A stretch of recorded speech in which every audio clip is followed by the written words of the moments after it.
नमस्कार सांग माने जय जगन्नाथ। आज आसतु देखा अंजलिर हांडीशाल कौ शागटा प्रस्तुत है। देखु आज ढेर सारा शाग आसला। यहाँ हूँ शुणी मैंने सुलसुलिया शाग अच्छी कखारु शागर डंक ता नाड़ी। तो आपको आम मिसेकी भजा करवा। तो चलतु शाग प्रथम सफा करदे भल भाव तापर डंक आम काटिबा। ए बाप रे बाप शाग देखो शाग तो सफा हो गला परिष्कार हो गला किंतु घास ही घास खाली थिला से शाग भितर।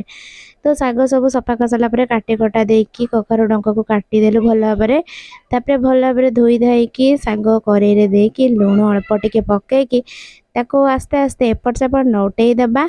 देखु आमर शाग सीझी सीझी आसला आउ शाग तो बहुत जल्दी हो जाए। तापर रसुण दी पाखुड़ा छेंची देकी शाग एपट आमर सीझी गला। ए कड़े तेल पकईकी मेंचे सुखिला लंका को देदेलु। दे सारा पर लंका आमर टिके भाजी गला तापर छेंचा होइतिबा दर छेंचा होइतिबा रसुण को देदेलु। देकी भल भाव ताको मिक्स करके सिझेकी रखिथिबा शाग को ता देहरे देदबा। देकी भल भाव टिके नाड़ी दबा। देखो मुझे भल भाव टिके नाड़ी दउची।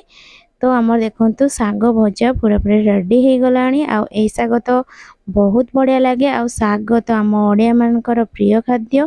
तो आपण मानकु समस्त को आशा करछि भल लागुथिबो शागर रेसिपी। तो शाग रेसिपी समस्त को भल लागुथिबो कहीं ना समस्तंकर प्राय शाग बहुत पसंद आ ता सहित पखाळ। तो एबे आमे चलंतु पखाळ आ शाग नहीं आसीबा।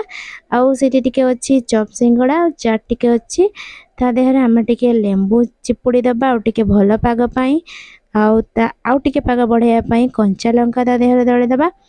तो देखंतु हमर पूरा पूरी पाग भी रेडी हो गला। एठी सान झियो मु खाइते बसेइचु ताको जर होइतिला तो सेति पई शाग खाइबो पखाळ खाइबो काहे ना जर भल हेछि पाटी के भल लागिबो सेति पई आबे पाग भी कर देइचु।